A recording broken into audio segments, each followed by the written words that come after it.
IT বাইরের পক্ষ থেকে সবাইকে আবারও স্বাগত ফ্রি ওয়েবসাইট তৈরির বাংলা ভিডিও টিউটোরিয়াল পর্বে।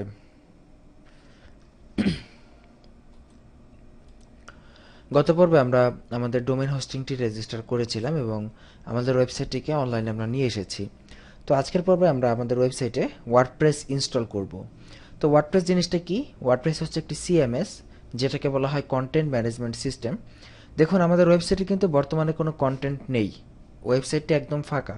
তো এই জন্যই কিন্তু মূলত আমাদের ওয়েবসাইটে ঢুকলে দেখাচ্ছে যে your website is up and running. তো এই জন্য আসলে আমরা কিভাবে আমাদের ওয়েবসাইটে কন্টেন্ট দিতে পারি বা আমাদের কন্টেন্টগুলো কিভাবে আমরা ম্যানেজ করব, সেটার জন্যই মূলত আমরা একটি প্ল্যাটফর্ম ইউজ করব, যেটি হচ্ছে ওয়ার্ডপ্রেস। তো সেই ওয়ার্ডপ্রেস আমরা আজকে আমাদের ওয়েবসাইটে ইনস্টল করব। ওয়ার্ডপ্রেস ব্যবহার করতে গেলে প্রথমে ওয়ার্ডপ্রেসকে ইনস্টল করে নিতে হয়। তো আমরা boxhost.me-তে যথারীতি লগ ইন করবো। তো আমরা যদি cpanel.boxhost.me এটাতে যদি যাই, আচ্ছা আমরা যাচ্ছি, আমরা গত পর্বে এই পর্যন্ত ছিলাম। আমরা দেখুন এখান থেকে cpanel.boxhost.me এখানে গেলে আপনি এরকম একটি প্ল্যাটফর্ম দেখতে পারবেন, আপনার প্রোফাইল আছে এবং এখান থেকে আপনি হোস্টিং সিলেক্ট করবেন এবং এখান থেকে সুইচ হোস্টিং গেলে আপনার যে হোস্টিংগুলো আপনি রেজিস্টার করেছেন সেগুলো দেখাবে এবং এখান থেকে জাস্ট সুইচে ক্লিক করবেন।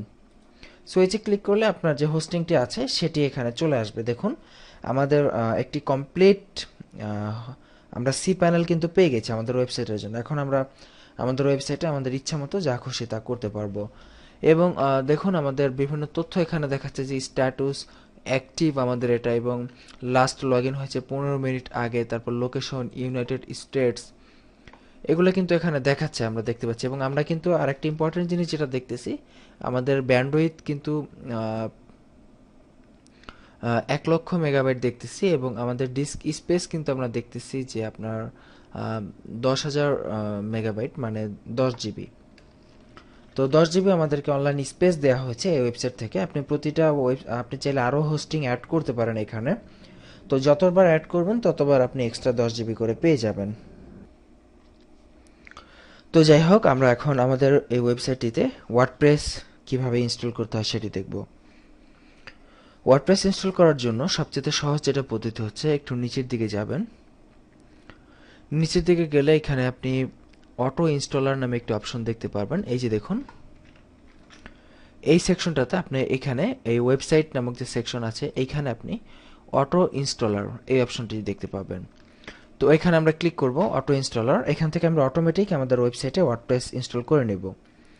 তো অটো ইনস্টলারে ক্লিক করার পর আমরা দেখতেছি এখানে কিন্তু অনেক ধরনের সিএমএস আছে, যেখানে আমরা বিভিন্ন রকম বিষয় আমরা ইনস্টল করতে পারি। ওয়ার্ডপ্রেস আছে দেখতেছি এখানে, ওয়ার্ডপ্রেস, তারপর ওপেন ব্লক, তারপর বাডি প্রেস, তারপর আরও হাবিজাবি অনেক কিছু আছে। এবং নিচের দিকে আমরা আরও অনেক সিএমএস প্ল্যাটফর্ম দেখতেছি, যে জুমলা একটা সিএমএস, ম্যাম্বো, তারপর দ্রুপাল ইত্যাদি, পিক ইত্যাদি বিভিন্ন সিএমএস আছে। তো ওয়ার্ডপ্রেস সিএমএসও বলা হয়, ওয়ার্ডপ্রেসকে আবার ব্লগও বলা হয়। তো মেইনলি ওয়ার্ডপ্রেস দিয়ে সাধারণত ব্লগ সাইটই করা হয়, তবে ইদানিং ওয়ার্ডপ্রেস দিয়ে ব্লগ সাইটের পাশাপাশি আরও নানা ধরনের সাইট করা হয়ে থাকে। তো যাই হোক, আমরা ওয়ার্ডপ্রেস আমরা এখানে ক্লিক করছি। তো ওয়ার্ডপ্রেস এখন আমরা ইনস্টল করব। ইনস্টল করার জন্য আমাদের এখানেই থাকবে অ্যাকচুয়ালি, যে মানে আমাদের মেইন যে ডিরেক্টরি আইটিবাড়ি টিউটোরিয়ালস.tk, এখানেই ওয়ার্ডপ্রেস ইনস্টল হবে।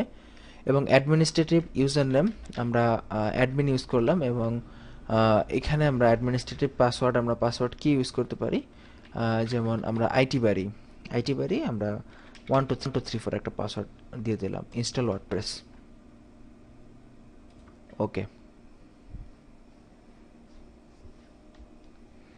ওকে, দেখুন আমাদের সুন্দর হয়ে গেল যে ওয়ার্ডপ্রেস ইনস্টল করা হয়ে গেল এবং আমরা দেখতেছি যে সফটওয়্যার ইনস্টল সাকসেসফুলি।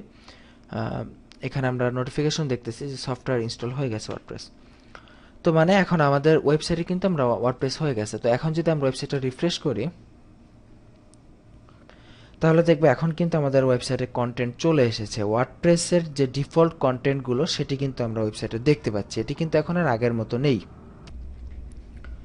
তো এর মধ্যে কিন্তু আমাদের দেখুন একটি সাইট কিন্তু করা হয়ে গেল খুব ইজিলি। আমরা কিন্তু জাস্ট 15 থেকে 20 মিনিটের মধ্যে একটি সাইট এভাবে কমপ্লিট করে ফেলতে পারি, বা দেখা গেছে একটু দ্রুত কাজ করলে 5 থেকে 10 মিনিটের মধ্যে একটি সাইট করা সম্ভব হয়ে যেতে পারে। আমাদের কিন্তু একটি ওয়ার্ডপ্রেস সাইট কিন্তু এখানে আমরা কিন্তু কমপ্লিট করে ফেলেছি। তো এখন এই ওয়ার্ডপ্রেস সাইটে আপনি কিভাবে এডিট করবেন, কিভাবে নতুন পোস্ট করবেন, কিভাবে বিভিন্ন ডিজাইন, বিভিন্ন থিম কিভাবে চেঞ্জ করবেন, সেগুলো আমরা দেখাবো। তো যদিও ওয়ার্ডপ্রেসের থিম ডেভেলপমেন্ট টিউটোরিয়াল রয়েছে আমাদের আইটি বাড়ির, আপনারা চাইলে সেই বাংলা ভিডিও টিউটোরিয়ালটি আমাদের itbari.com ওয়েবসাইট থেকে গিয়ে সংগ্রহ করে দেখতে পারেন। ওয়ার্ডপ্রেস সম্পর্কে যদি আরও অনেক বিস্তারিত জানতে চান তাহলে আমাদের সেই টিউটোরিয়ালটি দেখবেন। তো ভালো থাকবেন সবাই, আজ এই পর্যন্তই রইল। ইনশাল্লাহ আমরা আগামী পর্বে ওয়ার্ডপ্রেসের আরও বেশ কিছু জিনিস নিয়ে দেখব। তো তার আমন্ত্রণ জানিয়ে এখানে বিদায় নিচ্ছি।